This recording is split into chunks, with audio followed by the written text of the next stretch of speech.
In the spring of 2022, when the restrictions from COVID were finally lifting, we decided here in my apartment complex to have a potluck. Well, we had so many people show up to the potluck. It was just so wonderful to get together, even though many of us hadn't actually really met before the potluck. Fast forward to yesterday, when we put on another potluck.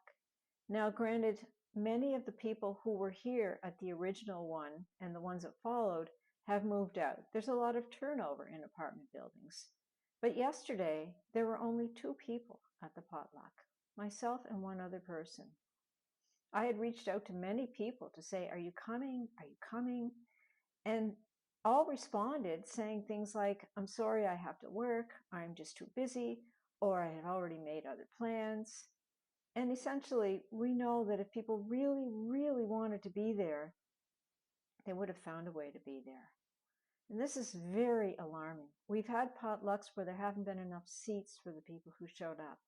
So what's happened in 2 short years, especially since the restrictions have been lifted? I believe, and I've had this conversation with many people, that we've become conditioned, we've become accustomed to being more introverted, to being more alone. And there are a lot of statistics that support it. Too many for me to have memorized before making this video, so I'm going to read a little bit. First of all, last spring, the Surgeon General of the US put out an advisory that we now have a loneliness epidemic and that this is serious and something needs to be done about it. We've heard about, and I mentioned, what's called the friendship recession. A recent article in The Atlantic said that too much aloneness is creating a crisis of social fitness. CNN Health reports that loneliness and isolation are linked to sleep problems, inflammation, and immune changes in younger adults. And in older people, pain, insomnia, depression, anxiety, and a shorter lifespan. The risks to all of us are heart disease, stroke, diabetes, addiction, suicidality, self-harm, and dementia.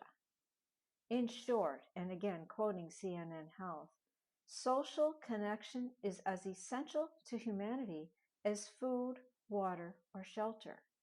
It's ironic in a way, but logical. Communities used to form naturally around our needs to satisfy our need for food, water, and shelter. People supported one another. They took care of one another. But these basic needs have more or less been met.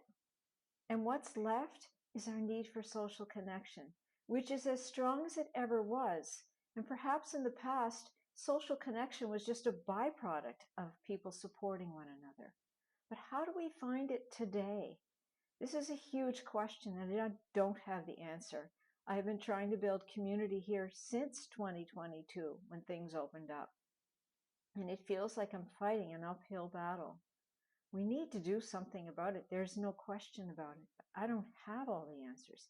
I believe that community building can do a lot, but how do we build community if we can't get people to come out? How do we build community in our workplaces if we can't convince the leaders that human interaction is and should be at the top of the list of priorities? I really don't have answers, and I'm putting it out to you. If you're watching this now, if you're listening, what do you think? What are you noticing in your world?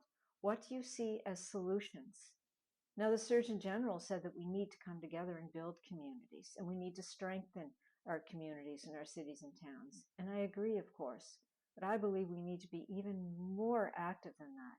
We need to be more proactive. Well, actually, it's kind of late for being proactive now. We need to respond to this epidemic, this crisis, and we need to gather people together and build perhaps small, significant, authentic communities and let the ripples of that spread.